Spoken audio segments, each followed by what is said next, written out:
بسم الله الرحمن الرحيم نحمده ونصلي ونسلم على رسوله الكريم وعلى آله الطيبين وأصحابه الطاهرين أما بعد. خواتین کے حوالے سے ہمارے درس کا سلسلہ شروع ہے. وقت کی حفاظت کرنا، وقت کو ضائع نہ ہونے دینا، یہ ہر اس شخص کے لیے لازم ضروری ہے جو کلمہ گو ہے، جو مسلمان ہے، جو اس بات پر یقین رکھتا ہے کہ جس دنیا میں ہم رہ رہے ہیں یہ فانی ہے اور یہ عمل کے لیے اللہ نے ہمیں اس دنیا میں عمل کے لیے بھیجا ہے، وقت کو ضائع کرنے کے لیے نہیں. وقت کے بارے میں علماء بیان کرتے ہیں کہ انسان کے لیے ایسی ہے جیسے سرمایہ ہوتا ہے، دولت آپ کا اصل سرمایہ ہے. تو آپ کہیں سرمایہ لگاتے ہیں تو آپ کی کوشش ہوتی ہے کہ سرمایہ باقی رہے اور اس سرمایہ کے ذریعے سے جو ہے منافع اپنی ذات پر جو ہے فوائد جو ہے وہ حاصل کرتے رہیں، اپنی ذات پر جو ہے وہ خرچ کریں. اصل سرمایہ جو ہے خرچ نہیں کیا جاتا کیونکہ سرمایہ باقی نہیں رہے گا تو پھر باقی بچے گا کیا. تو وقت جو ہے انسان کے لیے جو ہے بڑی قیمتی چیز ہے. اور اس کے ساتھ ساتھ جو ہے اللہ تبارک و تعالیٰ نے ہر انسان کو، مرد ہو یا عورت، اسے اپنی عبادت کے لیے پیدا کیا ہے. اور پھر مسلمان کا عقیدہ یہ ہے کہ اصل زندگی جو ہے وہ تو آخرت کی، یعنی یہ دنیاوی زندگی جو ہے یہ تمہارا محنت کے لیے، مشقت کے لیے ہے، مزدوری کے لیے ہے، تیاری کے لیے ہے، تکلیف اٹھانے کے لیے ہے.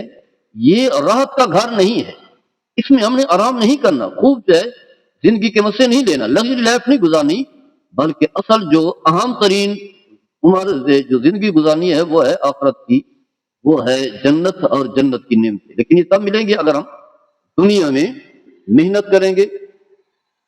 تو خواتین کو چاہیے کہ اپنی وقت جو ہے وہ ضائع نہ ہونے دیں. کبھی ڈرامہ دیکھنے لگ گئی، لمبے قسم والے ڈرامے ہوتے ہیں. اسی طرح جو ہے فون شروع ہوا، کال شروع ہوئی تو پھر کئی گھنٹے ایسی بلا وجہ جو ہے وہ باتیں چل رہی ہیں. یا پھر اسی طرح جو ہے جہاں کہیں بیٹھ گئی تو بس بیٹھ گئی. اسی طرح جو ہے کہیں جانا ہے تو تیاری کرتے کرتے جو ہے کئی گھنٹے لگ جاتے ہیں. تو ایسا نہیں ہونا چاہیے، وقت کو ضائع نہ ہونے دیں، کیونکہ قیامت کے دن سوال ہوگا، حساب ہوگا. اللہ تعالیٰ پوچھے گا یہ میں نے جو تمہیں اتنا عمر عطا فرما دی تھی کیا کیا تھا. اور قرآن میں بھی ہے، فرمایا اولم نعمرکم ما یتذکر فی من تذکر وجاکم النذیر. فرمایا کیا ہم نے تمہیں اتنا لمبی عمر نہیں عطا فرمائی تھی کہ غور و فکر کرنے والا، نصیحت حاصل کرنے والا، عمل کرنے والا جو ہے وہ کرتا.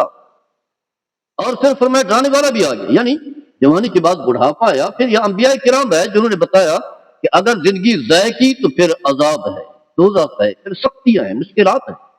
یہ ساری چیزیں بتا دی گئیں. اب بھی اگر انسان جو ہے وہی اسی طرح اپنی خواہش کے مطابق جو ہے وہ چلتا رہے تو اس کا نقصان ہے. اس لیے نبی کریم صلی اللہ علیہ وسلم نے فرمایا کہ اصلاح ما ينفعک، اس کام پر جو ہے توانائی صرف کریں، حرص کریں جو تمہیں نفع دے. لیکن یہ نفع سے مراد جو ہے اخروی نفع ہے، عمل کا نفع ہے، جس سے اخروی زندگی جو ہے وہ بہتر ہے.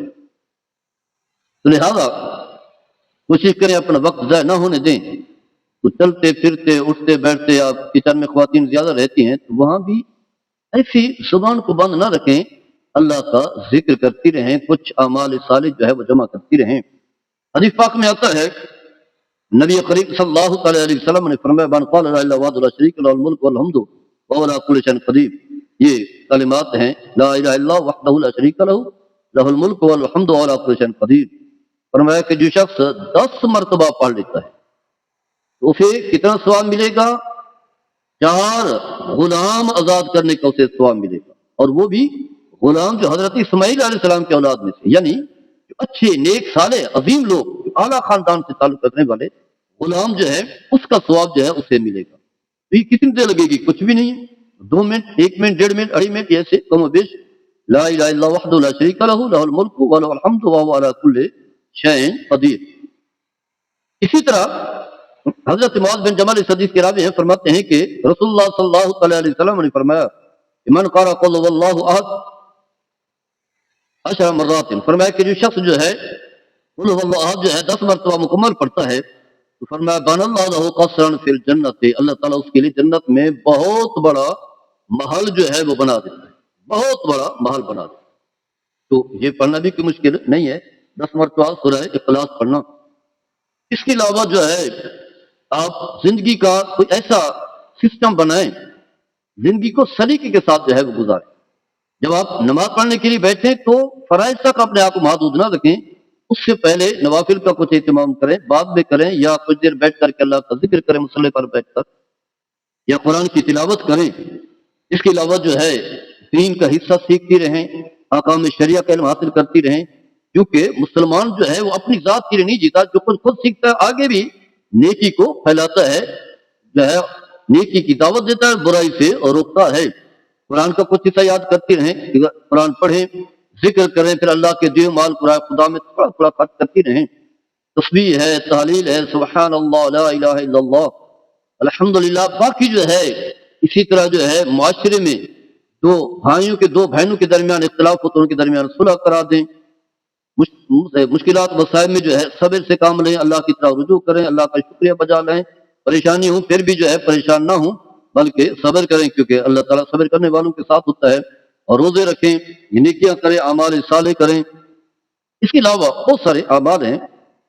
نبی کریم صلی اللہ تعالیٰ علیہ وسلم نے فرمایا ان اللہ کتب الحسنات والسیئات ثم بین ذلک، اللہ تعالیٰ نے نیکیاں بھی بتائی ہیں، بدیاں بھی، ہر چیز جو ہے وہ، اور میں ان کے درمیان بھی کچھ ہیں، اور میں فمن ہم بحسنۃ فلیعملها كتبها اللہ له عنده حسنۃ کاملۃ، اور میں کہ جو شخص اچھے کام کی نیت کر لیتا ہے، محض نیت کرتا ہے، اگر جو کرتا بھی نہیں ہے تو فرمایا اللہ تعالیٰ پھر بھی اس کے لیے جو ہے کامل نیکی لکھ دیتا ہے۔